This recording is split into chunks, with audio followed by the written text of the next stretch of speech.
ನಮಸ್ಕಾರ ವೀಕ್ಷಕರೇ, ನೀವು ನೋಡ್ತಾ ಇದ್ದೀರಾ ಆಳ್ವಾಸ್ ಪದವಿ ಪತ್ರಿಕೋದ್ಯಮ ವಿಭಾಗ ಪ್ರಸ್ತುತಪಡಿಸುತ್ತಿರುವ ಅನ್ವೇಷಣೆ. ಇದು ಹೊಸತನದ ಹುಡುಕಾಟ.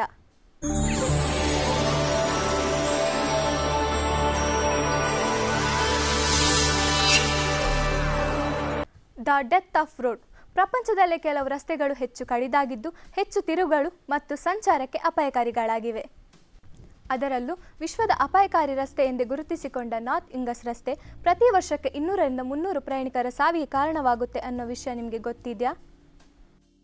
ಹೌದು, 1930ರ ದಶಕದಲ್ಲಿ ಪರಾಗ್ವೆ ಮತ್ತು ಬ್ರೆಜಿಲ್ ನಡುವೆ ನಡೆದ ಚಾಕೋ ಯುದ್ಧದ ಸಂದರ್ಭದಲ್ಲಿ ಸೆರೆಯಾಗಿದ್ದ ಪರಾಗ್ವೆಯ ಕೈದಿಗಳಿಂದ ಈ ರಸ್ತೆಯನ್ನು ನಿರ್ಮಿಸಲಾಗಿತ್ತು. ಈ ರಸ್ತೆಯನ್ನು ಪರ್ವತಗಳನ್ನು ಕಡಿದು ನಿರ್ಮಿಸಿದ್ದಾರೆಂದು ತಿಳಿದು ಬಂದಿದೆ. ಇದು ಬೊಲಿವಿಯಾದ ರಾಜಧಾನಿಯಾದ ಲಾಪಾಜ್ ಅನ್ನು ಕೊರೈಕೋದ ತಗ್ಗು ಪ್ರದೇಶದೊಂದಿಗೆ ಸಂಪರ್ಕಿಸುತ್ತದೆ. ಈ ರಸ್ತೆಯನ್ನು ಅಮೆಜಾನ್ ಕಾಡಿನಿಂದ ಹಳ್ಳಿಗಳಿಗೆ ಶಟರ್ ಮತ್ತು ಸರಕುಗಳನ್ನು ಮಾರಾಟ ಮಾಡಲು ಅವಕಾಶ ಮಾಡಿಕೊಟ್ಟಿತು. ಅಧಿಕೃತವಾಗಿ ಈ ರಸ್ತೆಯನ್ನು ಉತ್ತರ ಇಂಗಸ್ ಎಂದು ಕರೆಯಲಾಗಿದೆ. ಇದು 70 ಕಿಲೋಮೀಟರ್ಗಳಷ್ಟು ಉದ್ದವಾಗಿದೆ. ಇದು ಸಂಪೂರ್ಣವಾಗಿ ಜಲ್ಲಿಕಲ್ಲಿನಿಂದ ಕೂಡಿದ್ದು ಮಂಜು ಹಾಗೂ ಭೂಕುಸಿತಗಳನ್ನು ಒಳಗೊಂಡಿದೆ. ಕೆಲವೊಂದು ಕಡೆ ಈ ರಸ್ತೆಯ ಭಾಗವು 10 ಅಡಿಗಳಷ್ಟು ಅಗಲವಾಗಿದ್ದು, ಇಲ್ಲಿ ಸಂಚರಿಸಿದ 30,000ಕ್ಕಿಂತ ಹೆಚ್ಚು ಮಂದಿ ಪ್ರಾಣ ಕಳೆದುಕೊಂಡಿದ್ದಾರೆ. ಈ ರಸ್ತೆಯು ಪ್ರಯಾಣಿಕರಿಗೆ ಸಾಕಷ್ಟು ಅಪಾಯಕಾರಿಯಾಗಿದೆ. ಅದರಲ್ಲೂ ಮಳೆಗಾಲದಲ್ಲಿ ಜಾರುವ ಪ್ರಮಾಣ ಹೆಚ್ಚು.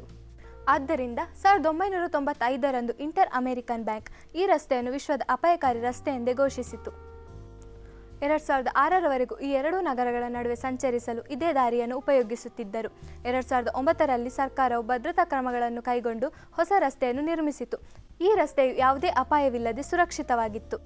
ಆದರೆ ನಮ್ಮ ಬೈಕರ್ ಮತ್ತು ಸೈಕ್ಲಿಸ್ಟ್ಗಳಿಗೆ ಸಾಹಸಕರ ಪ್ರಯತ್ನ ಮಾಡೋದೆಂದರೆ ಅದೇನು ಉತ್ಸಾಹ ಅಲ್ವಾ? ಅದರಂತೆ ಹೊಸ ರಸ್ತೆಯನ್ನು ಬಿಟ್ಟು ಹಳೆಯ ಡೆತ್ ಆಫ್ ರೋಡನ್ನೇ ಆಯ್ಕೆ ಮಾಡಿಕೊಂಡರು. ವರದಿಗಳ ಪ್ರಕಾರ ಸಾಹಸ ಮಾಡಲು ಹೋದ 10 ಸೈಕ್ಲಿಸ್ಟ್ಗಳು ಸಾವನ್ನಪ್ಪಿದ್ದಾರೆ. ನೋಡಿದ್ರಲ್ಲ ವೀಕ್ಷಕರೇ, ಇದಾಗಿತ್ತು ಡೆತ್ ಆಫ್ ರೋಡ್ ಅನ್ನು ತಿಳಿಸುವ ಸಂಚಿಕೆ. ಇನ್ನಷ್ಟು ವಿಭಿನ್ನ ವಿಶೇಷ ಸಂಚಿಕೆಗಳಿಗಾಗಿ ನೋಡ್ತಾ ಇರಿ ಆಳ್ವಾಸ್ ಪದವಿ ಪತ್ರಿಕೋದ್ಯಮ ವಿಭಾಗ ಪ್ರಸ್ತುತಪಡಿಸುತ್ತಿರುವ ಅನ್ವೇಷಣೆ.